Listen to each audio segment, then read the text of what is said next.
নিয়ে কিছু গুরুত্বপূর্ণ কথা সিয়ামের ফজিলত সম্পর্কে বিশ্বনবী নবী মুহাম্মদ রাসূলুল্লাহ সাল্লাল্লাহু আলাইহি ওয়াসাল্লাম বলেছেন, রোজাদারের জন্য দুই ধরনের খুশি রয়েছে। রোজাদারের জন্য দুই সময়ের বিরাট আনন্দ ঘন একটা মুহূর্ত রয়েছে। বিশ্বনবী ওই দুই সময়ের কথা বলতে গিয়ে বলেছেন, ফারহাতুন ইনদা ফিতরি ওয়া ফারহাতুন ইনদা লিকাই রাব্বিহি। রোজাদারের দুইটি খুশি, একটি খুশি ইফতারে, অপরটি হয় রবের দিদার রোজ হাসরের প্রান্তরে। সুবহানাল্লাহ। একজন রোজাদার যখন সারাদিন সিয়াম পালন করে, রোজাদার যখন ইফতার সামনে নেয়, তার যে কি আনন্দ সেই বুঝতে পারে। কথা বলেন ঠিক কিনা? কিন্তু বেরোজাদার রোজা রাখে না, সারা জীবন গরুর মতো খাইলো, রমজান মাসও খাওয়ার লোভ ছাড়তে পারলো না। গরু ছাগলের মতো সারাদিন খাইলো, সারা বছর ধরে খাইলো, কিন্তু রমজান একটা মাস একটু কষ্ট করবে, সিয়াম পালন করবে, এই সাহস যাদের হয় না, ওরা ইফতারের সময় কি আনন্দ ওরা এক পয়সাও টের পায় না। কথা বলেন ঠিক কিনা? যারা রোজাদার তারাই মাত্র খুশিটা অনুভব করতে পারে যখন ইফতারের সময় হয়, ইফতারের মুহূর্ত হয়। সুবহানাল্লাহ। দুই নম্বরে কিয়ামতের দিন আল্লাহ রাব্বুল আলামিন ডাকবেন, আইনা সাইমুন। রোজাদাররা কোথায়? রোজাদাররা কোথায়? ফেরেশতারা রোজাদারকে আল্লাহর সামনে নিয়ে আসবেন। বিশ্বনবী বললেন, স্বয়ং আল্লাহ রাব্বুল আলামিন ওই রোজাদারদের সাথে স্পেশাল একটা সাক্ষাৎ করবেন। সুবহানাল্লাহ। স্পেশাল সাক্ষাৎ, স্পেশাল কিছু সাক্ষাতের ব্যবস্থা আল্লাহ রোজাদার জন্য করবেন। সুবহানাল্লাহ। শুধু তাই না ভাইরা আমার, আমরা কোনোদিন এমন কোনো হাদিস পাই নাই হজ্জের বিনিময়ে হজ্জের সওয়াব আল্লাহ নিজের হাতে দিবেন, নামাজের বিনিময়ে আল্লাহ নিজের হাতে দিবেন। কিন্তু বিশ্বনবী বলেছেন হাদিসে কুদসির মধ্যে, বিশ্বনবী বললেন, ক্বাল আল্লাহু তাআলা, আল্লাহ রাব্বুল আলামিন বলেছেন, আস-সাওমু লি ওয়া আনা আজজি বি। সিয়াম আমার জন্য, রোজা আমার জন্য, আর রোজার প্রতিদান কোন ফেরেশতার মাধ্যমে আমি আল্লাহ দেব না, রোজার বিনিময় স্বয়ং আমি আল্লাহ নিজের হাতে দিয়ে দেব। সুবহানাল্লাহ। এমন কোন ইবাদত পাবেন না যে ইবাদতের বিনিময় আল্লাহ নিজের হাতে দিবেন। শুধুমাত্র একটা ইবাদত, যে ইবাদতের বিনিময় আল্লাহ নিজের হাতে দিবেন, সেটা হলো সিয়াম। সুবহানাল্লাহ। বিশ্বনবী বললেন, ইদআফুল হাসানাতু বিআশরি আমসালিহা ইলা ৭০০ দিফ। বানি আদমের প্রত্যেকটা আমল 10 থেকে 70 গুণ পর্যন্ত বৃদ্ধি করা হয়। ইল্লা সাওম, কিন্তু সিয়ামের কোনো হিসাব হয় না, রোজার কোনো হিসাব করে কোনো বিনিময় দেওয়া হয় না। আল্লাহ বলেছেন, রোজা আমার জন্য, আমি আল্লাহ নিজে তার বিনিময় দিয়ে দেব। সুবহানাল্লাহ। ভাইরা আমার, শুধু তাই নয়, ইবাদতের জগতে এই রোজার সমতুল্য, সিয়ামের সমতুল্য কোনো ইবাদত হয় না। কেননা এর দলিল এসেছে বিশ্বনবী নবী মুহাম্মদ রাসূলুল্লাহ সাল্লাল্লাহু আলাইহি ওয়াসাল্লামের কাছে একজন সাহাবী আসলেন, এসে বললেন, ইয়া রাসূলুল্লাহ মুরনি বিআমালিন, আমাকে এমন একটা আমলের আদেশ করেন, আমি আমলটা করতে চাই, আপনি একটা আমলের কথা বলবেন, ওই আমলটি আমি করব। বিশ্বনবী বললেন, ও আমার সাহাবী, ফাসুম ফালা মিসলা লাহু ওয়ালা আদলা লাহু। ও আমার সাহাবী, তুমি সিয়াম রাখো, কেননা সিয়ামের সমতুল্য ইবাদতের জগতে কোনো ইবাদত হয় না। সিয়ামের সমতুল্য আর কোনো ইবাদত হয় না। ওই সাহাবী বলল, ইয়া রাসূলুল্লাহ আরেকটা আমলের কথা বলেন। আল্লাহ নবী বললেন, ফাসুম, তুমি সিয়াম রাখো, কেননা সিয়ামের সাথে অন্য ইবাদতের কোনো তুলনা হয় না। সাহাবী বলল, ইয়া রাসূলুল্লাহ আরেকটা আমলের কথা বলেন। বিশ্বনবী আবারও বললেন, তুমি সিয়াম রাখো, সিয়ামের সাথে অন্য কোনো ইবাদতের তুলনা হয় না। সুবহানাল্লাহ। তাহলে ইবাদতের জগতে সিয়ামের সমতুল্য কোনো ইবাদত হয় না। সিয়ামের কত গুরুত্ব! শুধু তাই নয়, বিশ্বনবী নবী মুহাম্মদ রাসূলুল্লাহ সাল্লাল্লাহু আলাইহি ওয়াসাল্লাম বলেছেন, একজন সিয়াম পালনকারী যখন সিয়াম রাখে, সিয়াম আদায় করে, তখন সকালবেলা যখন ঘুম থেকে উঠবার পরে সুন্দর করে মুখটা ফ্রেশ করে নেয়, শরীরটা যখন যত্ন করে ঘর থেকে বের হয়, হয়তোবা মুখের সামান্য কিছু ঘ্রাণ হয়তো বা আরেকজনের নাকে পৌঁছলো, বিশ্বনবী বলেছেন তার যে মুখের ঘ্রাণ, এই মুখের ঘ্রাণ হয়তো বা আরেকজনের নাকে একটু কষ্ট লাগতে পারে, কিন্তু ওই রোজাদারের মুখের ঘ্রাণ আমি আল্লাহর কাছে হরিণের মৃগনাভির চেয়েও সুন্দর। সুবহানাল্লাহ। হরিণের মৃগনাভিকে বলা হয় মিশক আম্বর। হরিণের মৃগনাভির যত্ন সহকারে যখন একটা সুন্দর করে ফ্রাইয়ের মতো করে যত্ন করে একটা বোতলে ভরা হয়, এই সুগন্ধির মতো পৃথিবীতে কোনো পারফিউম হয় না। এই সুগন্ধি হলো পৃথিবীর শ্রেষ্ঠ পারফিউম। এই পারফিউমের কথাই বিশ্বনবী বললেন আল্লাহ রাব্বুল আলামিনের কাছে এই মিশক আম্বরের চাইতে ওই রোজাদারের মুখের ঘ্রাণ আল্লাহর কাছে বেশি পছন্দনীয়। আমার ভাইয়েরা, বিশ্বনবী এটা সহিহ বুখারীর 1894 নম্বর হাদিসে বলেছেন। অন্য হাদিসে এসেছে বিশ্বনবী বলেছেন কিয়ামতের দিন জান্নাতে যারা জান্নাতে যাবে, জান্নাতে যাবার জন্য একটা স্পেশাল দরজা থাকবে। ওই দরজা দিয়ে একমাত্র সিয়াম পালনকারীরা ব্যতীত আর কেউ ঢুকতে পারবে না।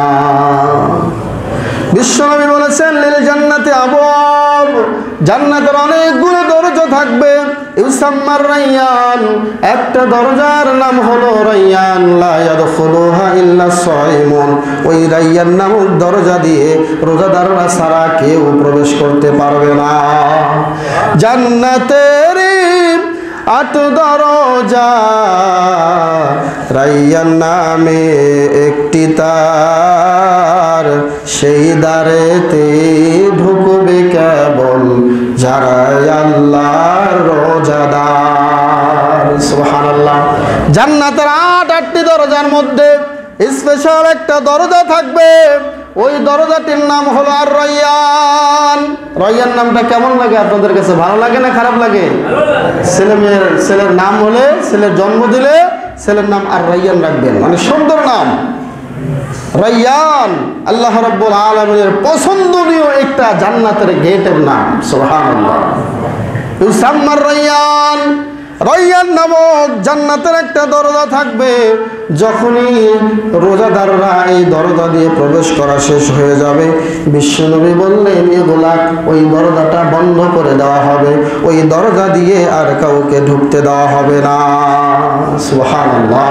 তাহলে কত মর্যাদা এই রমজান মাসকে কেন্দ্র করে, রমজানের সিয়ামকে কেন্দ্র করে।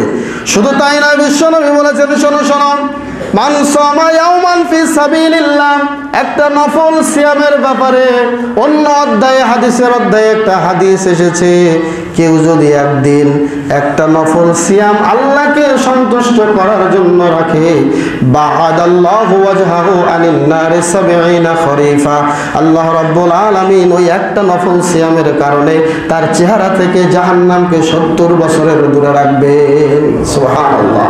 তাহলে একটা নফল সিয়ামের গুরুত্ব যদি এত হয়, তাহলে রমজান মাসের ফরজ সিয়ামের গুরুত্ব এর চেয়ে কম না বেশি? বেশি। ভাইরা আমার, শুধু তাই নয়, এই সিয়াম, এই রোজা আপনাকে জাহান্নাম থেকে বাঁচাবে। যখনই পেছন থেকে ধাক্কা দেবে খাওয়াজিনুল জাহান্নাম, জাহান্নামের দারোয়ান আপনাকে ধাক্কা দিয়ে জাহান্নামে নিতে যাবে, তখনই সিয়াম এসে আপনার সামনে দাঁড়িয়ে যাবে। বিশ্বনবী বলেছেন সহিহ বুখারীর বর্ণনা, আস-সিয়ামু জুন্নাহ, সিয়াম হলো ঢাল স্বরূপ, তুনজিহি মিন আযাবিন নার, জাহান্নামের আযাব থেকে তোমাকে বাঁচায়া দেবে। সাহাবী আবু হুরায়রা থেকে হাদিসটি বর্ণিত, সহিহ বুখারী এবং মুসলিমের মধ্যে এসেছে। সুতরাং বোঝা যায় সিয়াম এমন একটা ইবাদত, এই সিয়ামই মানুষকে জাহান্নাম থেকে মুক্তি দিবে। বলি সুবহানাল্লাহ। শুধু তাই নয়, অন্তরে যদি খালেস নিয়ত থাকে, খালেস নিয়ত মানে গভীর রাত্রে হয়তোবা তাহাজ্জুদের সালাত এখানে জামাতবদ্ধভাবে হচ্ছে, লাইলাতুল কদরের অন্বেষণে আমরা জামাতবদ্ধভাবে আদায় করতেছি, সবাই মিলে কিয়ামুল লাইল করতে গিয়ে তারাবির সালাতের পরে বেতরের সালাতে গিয়ে আমরা কুনুতে নাযিলায় দাঁড়িয়ে গিয়েছি, সবাই কাঁদতে কাঁদতে অস্থির হয়ে যাচ্ছে, সবাই মনে করতেছে আমাদের জীবনের যত গুনাহ খাতা আছে সব গুনাহ খাতার জন্য আল্লাহর কাছে কাঁদবো। সবাই মনে করতেছে আল্লাহর কাছে ক্ষমা নিয়েই ছাড়বো, আল্লাহর কাছে ক্ষমা আজকে পেয়েই যাব।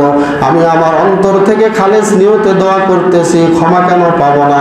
কিন্তু এই ব্যক্তি এক ধরনের, আর এক ব্যক্তি মসজিদের কোনায় বসে মনে করতেছে হুজুর যতই কান্না করুক, আমরা যতই কান্না করি আল্লাহ ক্ষমা করবেন না। এই লোকটার ইখলাস ঠিক আছে, অন্তরের নিয়ত ঠিক আছে, কারণ সে মসজিদে এসে চিটারে শুরু করেছে। আল্লাহ যে ক্ষমা করতে পারে এই বিষয়ে তার সন্দেহ আছে। কথা বলেন ঠিক কিনা? আল্লাহর কাছ থেকে দৃঢ় বিশ্বাস নিয়ে ক্ষমা চাইতে হবে, মনে করতে হবে আল্লাহ আমি গুনাহ করেছি, আমি স্বীকার করছি, আমাকে ক্ষমা করতে হবে, আমি ক্ষমা ছাড়া আজকে বাড়িতে যাব না। তার মানে আল্লাহ সরাসরি আপনাকে এই ঘোষণা দেবে না তোকে ক্ষমা করে দিলাম। মনে রাখবেন আপনার ইখলাস যদি ঠিক হয় আর জীবনে এই গুনাহ করব না এই নিয়তে যদি কাঁদেন, এই নিয়তে যদি ক্ষমা চান, অবশ্যই বিশ্ব নবীর হাদিস আল্লাহ আপনাকে 100% মাফ করে দেবে।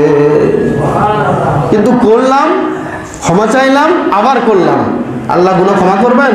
করবেন না। যে গুনাহ একবার করেছেন আর করবেন না বলে প্রতিজ্ঞাবদ্ধ হবেন, আল্লাহর কাছে ক্ষমা চাবেন, আর কোনোদিন এই গুনাহে জড়াবেন না, আল্লাহ ক্ষমা করে দিবেন ইনশাআল্লাহ।